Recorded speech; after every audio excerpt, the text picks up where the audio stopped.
साथियों, आप सभी का प्लेटफॉर्म पर स्वागत है। यहाँ पर हम लोग विजन आईएएस कोचिंग संस्था के द्वारा जो न्यूज टुडे शीर्षक से डेली करंट अफेयर प्रोवाइड किया जाता है उसको यहाँ पर हम लोग देखेंगे। तो चलिए प्रारंभ करते हैं। सबसे पहले बात करते हैं, विश्व बैंक ने global report on health equity for persons with disabilities शीर्षक से रिपोर्ट जारी की है। तो पहली बात तो याद रखिएगा कि यह रिपोर्ट किसने जारी की है?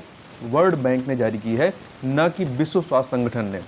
अब इस रिपोर्ट के मुख्य निष्कर्ष क्या हैं? विश्व भर में लगभग 1.3 बिलियन लोग किसी न किसी रूप में दिव्यांगता से ग्रस्त हैं। यह विश्व की कुल आबादी का 16% है। सामान्य व्यक्ति की तुलना में जो दिव्यांग व्यक्ति होते हैं, डिसेबल्ड पर्सन होते हैं, वो 20 वर्ष तक कम जीते हैं। दिव्यांग व्यक्तियों के मधुमेह, स्ट्रोक या अवसाद जैसे रोगों से ग्रसित होने का खतरा सामान्य लोगों की तुलना में दोगुने से अधिक होता है। इसके साथ ही उन्हें कार्य करने में कई बाधाओं का सामना करना पड़ता है, जैसे पहुंच से बाहर स्वास्थ्य सुविधाओं का होना उनके लिए 6 गुना अधिक रुकावट पैदा करता है। और सेवाओं तक जो पहुंच होती है उसमें भी उनके लिए बाधा उत्पन्न होती है। दिव्यांग व्यक्तियों के लिए स्वास्थ्य समानता की जरूरत क्यों है? देखिए, यह व्यक्तियों और समुदायों को उच्च लाभांश प्रदान करती है। दिव्यांग व्यक्तियों के स्वास्थ्य पर यदि $1 खर्च किया जाता है या $1 का निवेश किया जाता है तो उससे $10 का लाभ प्राप्त होता है। दूसरा, इससे सतत विकास लक्ष्य संख्या 3 को प्राप्त करने में मदद मिलेगी। इससे सभी के लिए अच्छा स्वास्थ्य और कल्याण सुनिश्चित किया जा सकेगा। जो आपका टारगेट 3 है या गोल नंबर 3 है, ये आपका स्वास्थ्य संबंधित है। इस रिपोर्ट में सरकारों से दिव्यांग व्यक्तियों के लिए जो लक्षित 40 कार्रवाइयां हैं, उन 40 कार्रवाइयों की सिफारिश की गई है। ये कार्रवाइयां राजनीतिक प्रतिबद्धता के रूप में, गवर्नेंस, स्वास्थ्य क्षेत्र में वित्त पोषण जैसे क्षेत्रों से जुड़ी हुई हैं। रिपोर्ट में सभी सरकारों और स्वास्थ्य क्षेत्र के भागीदारों के लिए 3 सिद्धांतों की सिफारिश की गई है। 3 सिद्धांत कौन से हैं? पहला है, स्वास्थ्य क्षेत्र की किसी भी पहल के केंद्र में दिव्यांग व्यक्तियों के लिए स्वास्थ्य समानता को शामिल किया जाना चाहिए। दूसरा, स्वास्थ्य क्षेत्र की किसी भी पहल के क्रियान्वयन में दिव्यांग व्यक्तियों का सशक्तिकरण और सार्थक भागीदारी सुनिश्चित की जानी चाहिए। और तीसरा है, दिव्यांग व्यक्तियों को स्वास्थ्य समानता की ओर ले जाने वाली स्वास्थ्य क्षेत्र की पहलों की निगरानी और मूल्यांकन किया जाना चाहिए। और साथ ही ये भी हो सकता है, जिस प्रकार से बजट में महिलाओं के लिए बजट का एलोकेशन किया जाता है, उसी प्रकार से बजट में जो है दिव्यांग व्यक्तियों के लिए भी बजट का एक सेपरेट एलोकेशन होना चाहिए किसी भी योजना में, कि इतना % इनके लिए खर्च किया जाएगा। अब कुछ अन्य चीज़ों की बात करते हैं।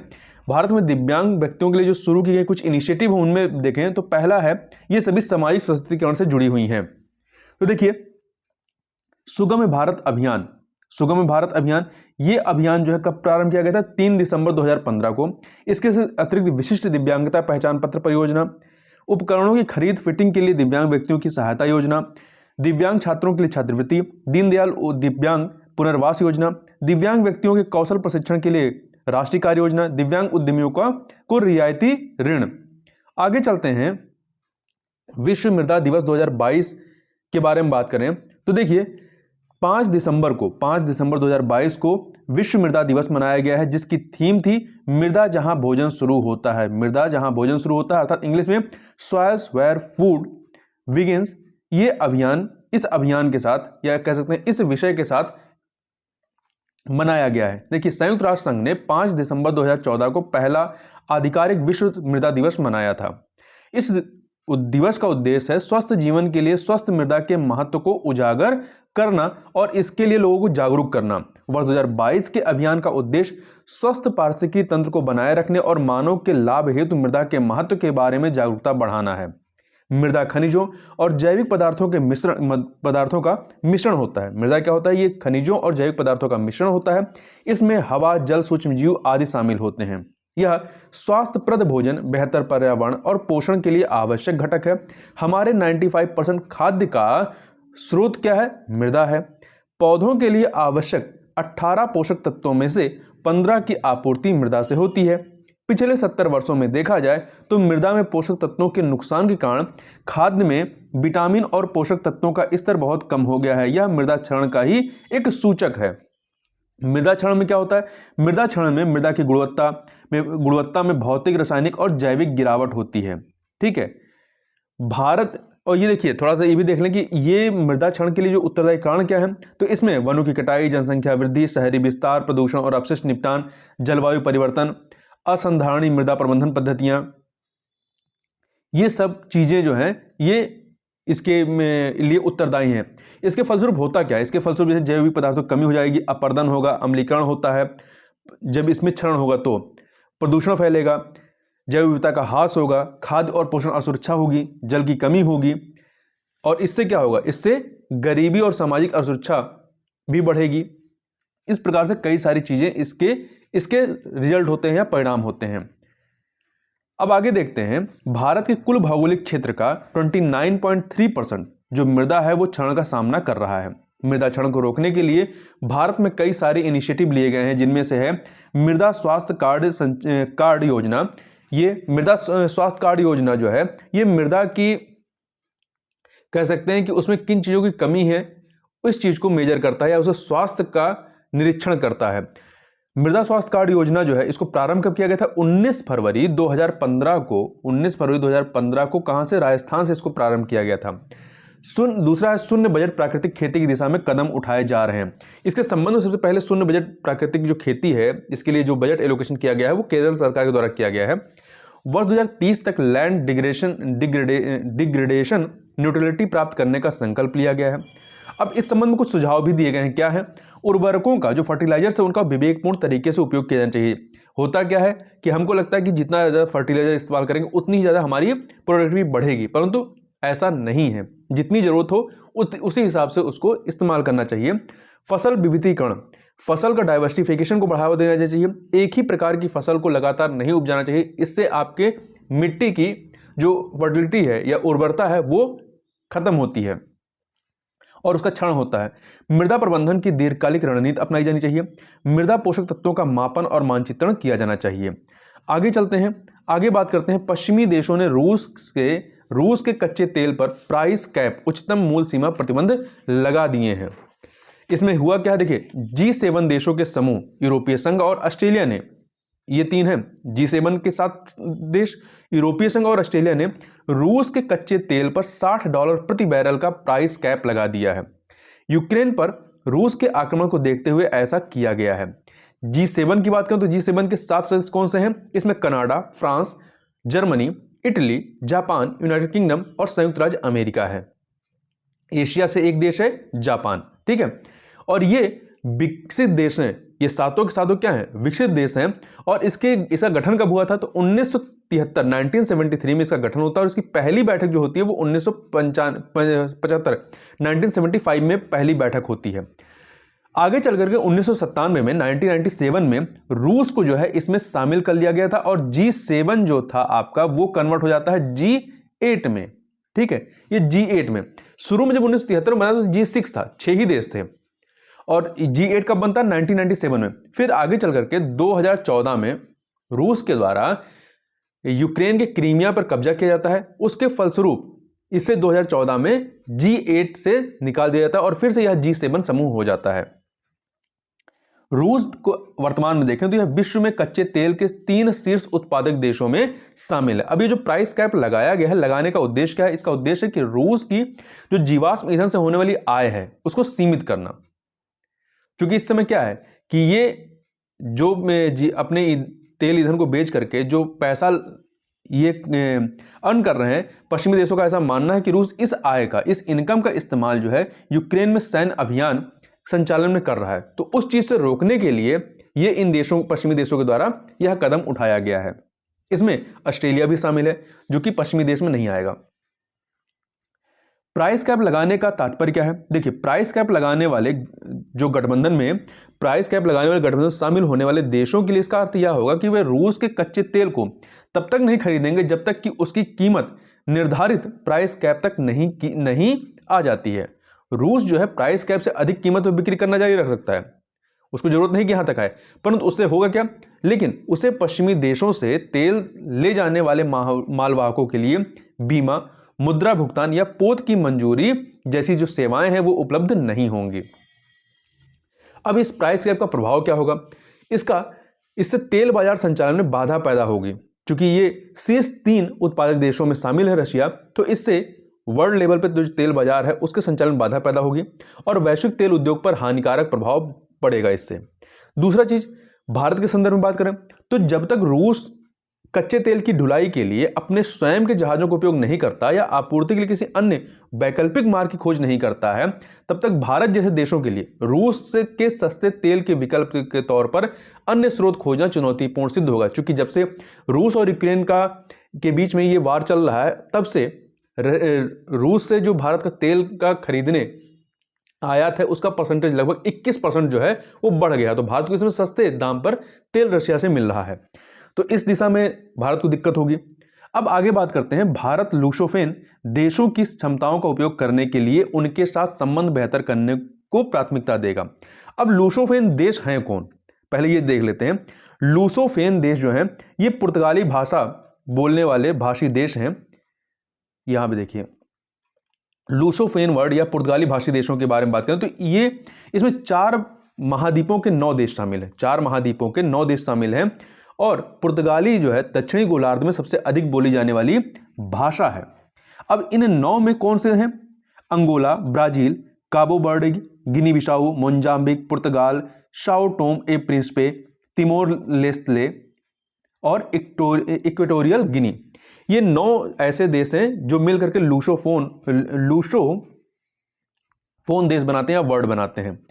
देखिए वर्ष 1996 में 1996 में पुर्तगाली भाषी देशों का जो समुदाय हैं CPLP, इसे इंग्लिश में कहते हैं community of Portuguese language countries, का गठन किया गया 1996 में। इसे लूसोफोन कॉमनवेल्थ भी कहा जाता है। ये जो CPLP है, community of Portuguese language countries, इसमें 9 सदस्य देश हैं, जिन 9 की बात हम लोग कर चुके हैं यहाँ पे, और इसके अतिरिक्त 32 सहयोगी पर्यवेक्षक हैं। तो इनसे इस प्रकार से 9 सदस्य देशों और 32 सहयोगी पर्यवेक्षकों एक बहुपक्षीय मंच है। भारत इसका सहयोगी पर्यवेक्षक देश। इन 32 जो इसके सहयोगी पर्यवेक्षक उनमें भारत भी शामिल है। आगे देखते हैं तो हुआ क्या है। देखिए भारत गोवा में अंतर्राष्ट्रीय लूसोफोन महोत्सव की मेजबानी कर रहा है। यह लूसोफोन देशों के साथ भारत के संबंधों को बढ़ावा देने का एक प्रयास है। देखिए बेल्हा गोवा या ओल्ड गोवा पर पुर्तगाली शासन जो है वो 1510 ईस्वी में आरंभ होता है और वर्ष 1961 तक बना रहता है। ऐसा देखिए यदि आप इतिहास पढ़ेंगे तो उसमें है कि पुर्तगीज जो है सबसे पहले जो यूरोपियन आते हैं उनमें सबसे पहले पुर्तगीज आते हैं भारत पर और सबसे लास्ट में जाते हैं। सबसे पहले आते हैं और सबसे लास्ट में भारत से जाते हैं आपका 1510 करीब, और 1900 मतलब यहाँ पे शासन जो इनका प्रारंभ होता है गोवा में वो 1510 में होता है। आ तो ये जाते हैं 1498 में। 1498 में ही वास्को डी गामा भारत पहुंचता है और 1510 में ये गोवा पे कब्जा करते हैं। तो 1498 में आते हैं और 1961 में ये भारत से जाते हैं। अब भारत लूसोफोन संबंध के बारे में बात करें तो वर्ष 2014 में गोवा में तीसरे लूसोफोनिया खेलों का आयोजन किया गया था। इसमें लूसोफोन देशों के एथलीट शामिल हुए थे। पिछले एक दशक में CPLP community of Portuguese language countries देशों के साथ भारत का जो व्यापार है वो 6 गुना उसमें बढ़ोतरी हुई है। भारत अपने ITEC बोले तो Indian technical and economic cooperation programme और IAFS बोले तो India Africa forum summit framework के तहत पुर्तगाल को छोड़ करके, पुर्तगाल में भी पुर्तगीज बोली जाती है पुर्तगाली भाषा, तो पुर्तगाल को छोड़ करके से सभी CPLP सदस्य देशों को प्रशिक्षण प्रदान करता है। जो रोनाल्डो फुटबॉल खिलाड़ी हैं वो पुर्तगाल के ही हैं। भविष्य में सहयोग के लिए जो इनमें जो ऐसे सेक्टर्स हैं जहां पर भविष्य में सहयोग कर सकते हैं ये मिल करके, तो उसमें रणनीतिक क्षेत्रों में नीली अर्थव्यवस्था, नवीनीकरण ऊर्जा, रक्षा इत्यादि आते हैं, स्टार्टअप्स, और इसके अतिरिक्त अत्याधुनिक प्रौद्योगिकी जैसे नैनो टेक्नोलॉजी, बायोटेक्नोलॉजी के क्षेत्र में मिल करके कार्य कर सकते हैं भारत और लूसोफोन देश। आगे बढ़ते हैं। आगे हम लोग बात करते हैं संस्कृति मंत्रालय ने जगदीश चंद्र बोस के योगदानों पर अंतर्राष्ट्रीय सम्मेलन का आयोजन किया है। तो ये काफी इंपॉर्टेंट है इनके बारे में, इससे आपको परीक्षा के लिए कई सारे फैक्ट मिल जाएंगे। जगदीश चंद्र बोस जिनका जन्म 30 नवंबर 1858 में होता है और इनकी मृत्यु 23 नवंबर 1937 में होती है। ये एक भारतीय भौतिक विज्ञानी और प्लांट फिजियोलॉजिस्ट थे। प्लांट फिजियोलॉजिस्ट मतलब पादप क्रिया विज्ञानी थे। उन्होंने कैम्ब्रिज विश्वविद्यालय से स्नातक की डिग्री प्राप्त की थी। वर्ष 1917 में उन्होंने बोस संस्थान की स्थापना की। कब? 1917 में। यह अंतः विषय इंटरडिसिप्लिनरी मतलब दो भाषाओं जो संबंधित अंतर संबंधित जो भाषाएं उनका अध्ययन के प्रति समर्पित एशिया का पहला आधुनिक अनुसंधान केंद्र था। सत्येंद्रनाथ बोस, मेघनाथ साहा, पीसी महालनोबिस आदि उनके शिष्य रहे हैं, जो आगे चलकर भारत के प्रसिद्ध वैज्ञानिक बनते हैं। वैज्ञानिक योगदान की इनकी बात करें तो इन्होंने बेतार संचार प्रणाली की खोज की थी। ध्यान रखिएगा, जगदीश चंद्र बोस ने बेतार संचार प्रणाली की खोज की थी। Institute of electrical and electronics engineering ने इन्हें रेडियो विज्ञान के जनक की उपाधि दी थी। तो रेडियो विज्ञान का जनक किसे माना जाता है? जगदीश चंद्र बोस को। उन्होंने पौधों की वृद्धि को मापने के लिए क्रेस्कोग्राफ क्या है? ये पौधों की वृद्धि को मापने वाला एक उपकरण होता है। इसका आविष्कार श्री जगदीश चंद्र बोस जी ने किया था। उन्होंने पौधों के तंत्रिका जीव विज्ञान को समझने में भी महत्वपूर्ण शोध किया था। उन्होंने गर्मी, ठंड, प्रकाश, शोर और अन्य बाह्य उत्प्रेरकों के प्रति पौधों की प्रतिक्रियाओं को भी प्रदर्शित किया था। उन्हें मिलीमीटर रेंज वेवलेंथ माइक्रोवेव्स पर अभूतपूर्व शोध के लिए भी जाना जाता है। वह वर्ष 1904 में अमेरिकी पेटेंट प्राप्त करने वाले पहले एशियाई व्यक्ति थे। साथ ही वर्ष 1920 में रामानुजम जो गणित के महारथी थे, तो रामानुजम के साथ रॉयल सोसाइटी के फेलो बनने वाले प्रथम एशियाई भी थे। ध्यान रखिएगा, रॉयल सोसाइटी के पहले फेलो बनने वाले या पहले एशियाई कौन थे? तो वो थे जगदीश चंद्र बोस और इनके साथ में रामानुजम जी थे। इनकी प्रमुख कृतियों की बात करें तो response in the living and non living, दूसरा है the nervous mechanism of plants इत्यादि इनकी प्रमुख कृतियां रही हैं। देखिए, इन्होंने ब्रिटिश प्रशासन द्वारा वेतन के मामले में किए जा रहे भेदभाव के खिलाफ सत्याग्रह का उपयोग किया था, इसलिए इन्हें सत्याग्रही वैज्ञानिक भी कहा जाता है। तो सत्याग्रही वैज्ञानिक किसे कहा जाता है? जगदीश चंद्र बोस जी को कहा जाता है। आगे बढ़ते हैं, आगे हम लोग बात करते हैं विज्ञान और प्रौद्योगिकी मंत्री ने भारत की बढ़ती जैव अर्थव्यवस्था बायो इकोनॉमी को रेखांकित किया है। देखिए, आंकड़ों के अनुसार भारत की जैव अर्थव्यवस्था पिछले 8 वर्षों में 8 गुना बढ़ी है। भारतीय जैव अर्थव्यवस्था का आकार वर्ष 2014 के $10 बिलियन से बढ़कर के $80 बिलियन से अधिक हो गया है।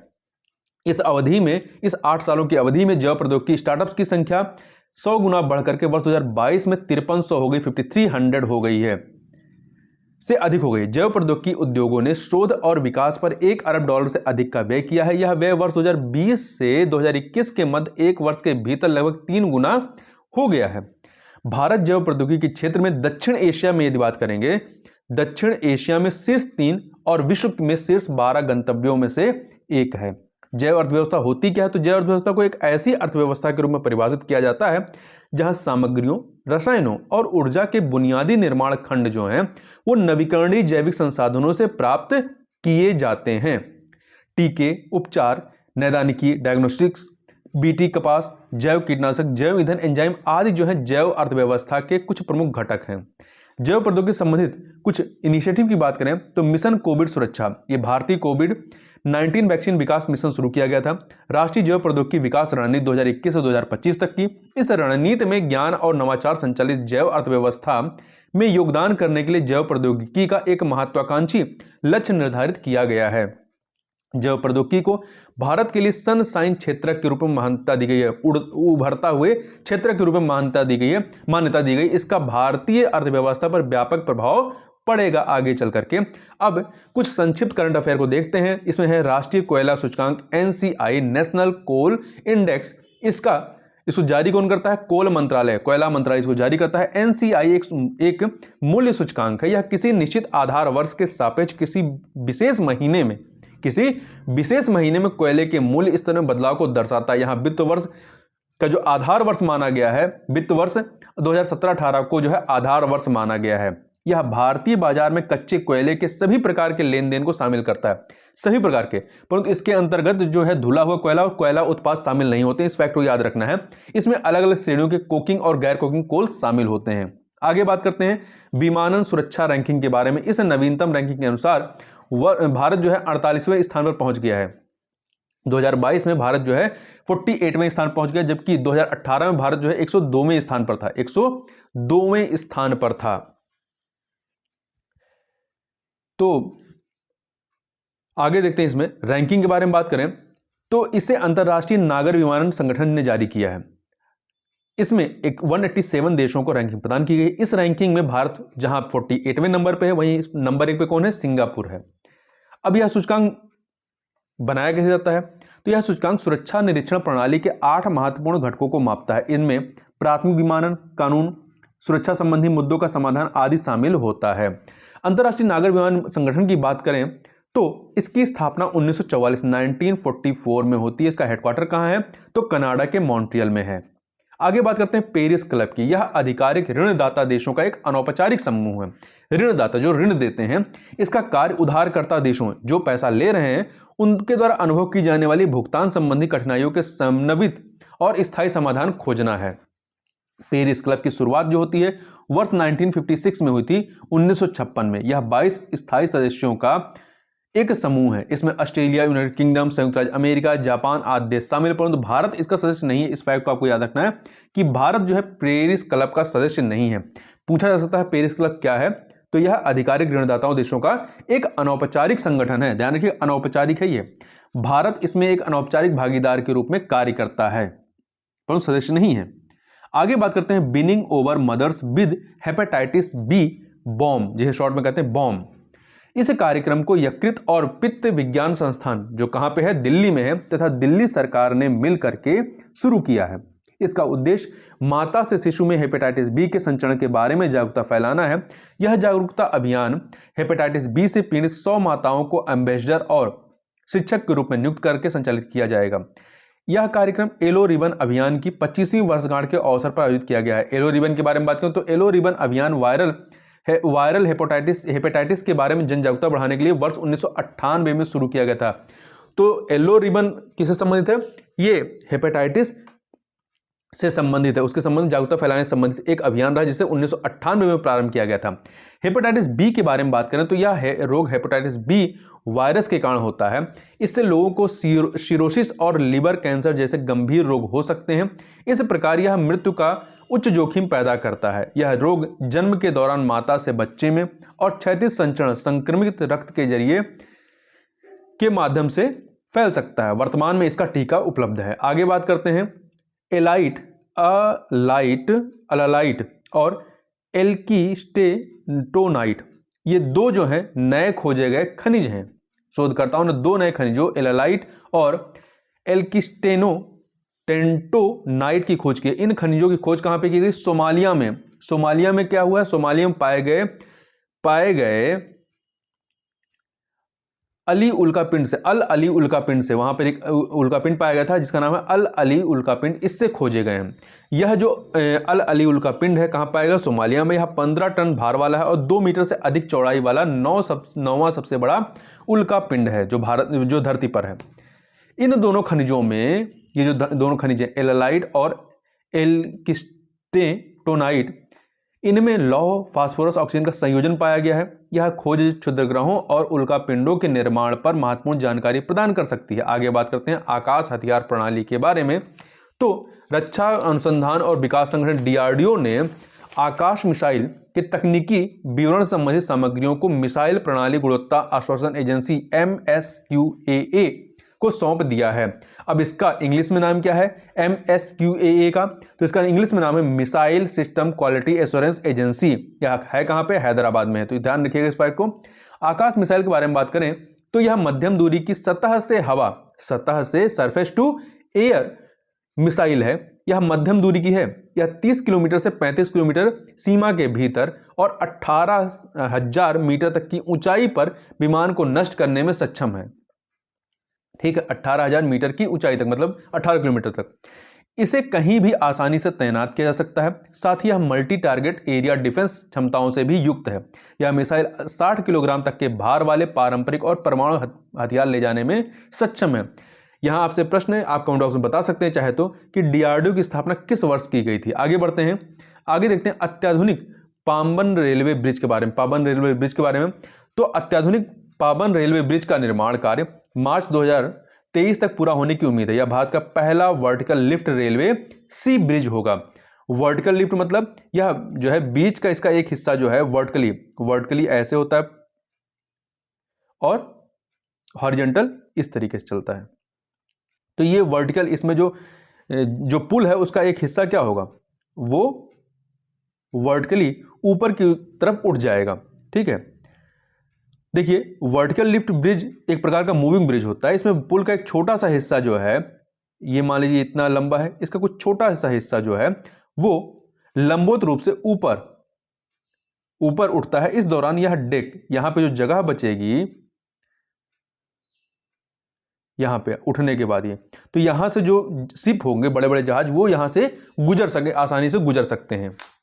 अब इसके बारे में और देखें तो यह तमिलनाडु में रामेश्वर और धनुषकोटी रेलवे लिंक को जोड़ेगा। तो ध्यान रखिए पम्बन रेलवे ब्रिज कहां पे है, तमिलनाडु में है। इसका निर्माण कार्य रेल विकास निगम लिमिटेड कर रहा है। ये इस पुल की लंबाई जो है वो 2.05 किलोमीटर है, 2.05 किलोमीटर है। वर्टिकल लिफ्ट ब्रिज एक प्रकार का मूविंग ब्रिज होता है। इसमें पुल का एक छोटा सा हिस्सा ऊपर जाएगा, जिसकी हम लोग पहले बात कर चुके हैं। मौजूदा पम्बन रेलवे ब्रिज को वर्ष 1914 में बनाया गया था। यह 1914 में बन चुका है। यह मंडपम, तमिलनाडु के मंडपम को रामेश्वरम द्वीप से जोड़ता है। इसके अलावा वर्ष 1988 में एक समानांतर सड़क पुल भी बनाया गया था। अब इसी में जो है, इसी में आपका क्या हो रहा है, इसको अत्याधुनिक किया जा रहा है और वर्टिकल लिफ्ट के माध्यम से इसमें इसके एक हिस्से को ऊपर उठाया जाएगा।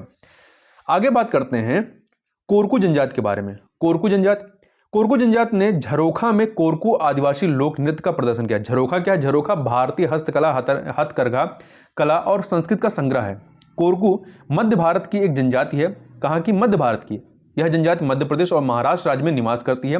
सामाजिक संरचना की बात करें तो कोरकू जनजाति समुदाय 4 क्षेत्रीय समूहों में विभाजित है। इसमें प्रत्येक उप समूह एक जनजातीय ग्राम परिषद द्वारा शासित होता है, जिसका प्रमुख क्या होता है? मुखिया कौन होता है? पटेल, ग्राम मुखिया। पटेल जो है ग्राम मुखिया होता है। और एक जय पटेल होता है। ये पटेल के ऊपर एक मुखिया होता है। ये कई गांवों का, इसके तहत कई, इसके अधिकार क्षेत्र में कई कोरकू गांव आते हैं। इस जनजाति के लोग त्योहारों पर प्रकृति की पूजा करते हैं।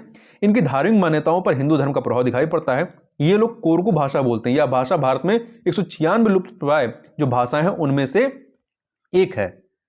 आगे बात करते हैं मतई मायके लिपि के बारे में। ये कहाँ की है? मणिपुर की है। देखिए मणिपुर के समाचार पत्रों को बंगाली लिपि का उपयोग करने की बजाय मतई मायके लिपि का इस्तेमाल करने के लिए कहा गया है। साहित्य अकादमी के अनुसार मतई मायके लिपि 6वीं शताब्दी से प्रचलित थी। इस लिपि का इस्तेमाल 18वीं शताब्दी तक किया गया।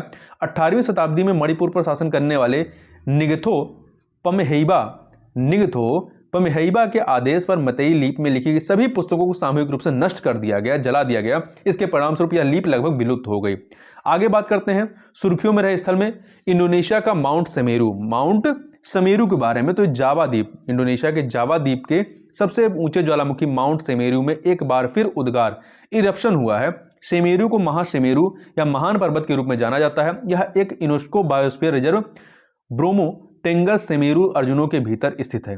यह इंडोनेशिया के 100 से अधिक सक्रिय ज्वालामुखियों में से एक है। यह ज्वालामुखी पैसिफिक रिंग ऑफ फायर पेटी में स्थित है। इस पेटी में कई ज्वालामुखी और महासागरीय गर्त हैं। लगभग 40,000 किलोमीटर में विस्तारित यह पेटी प्रशांत महासागर को आंशिक रूप से घेरे हुए है। तो इस वीडियो में बस इतना ही। मिलते हैं नेक्स्ट वीडियो में, तब तक के लिए बहुत बहुत धन्यवाद।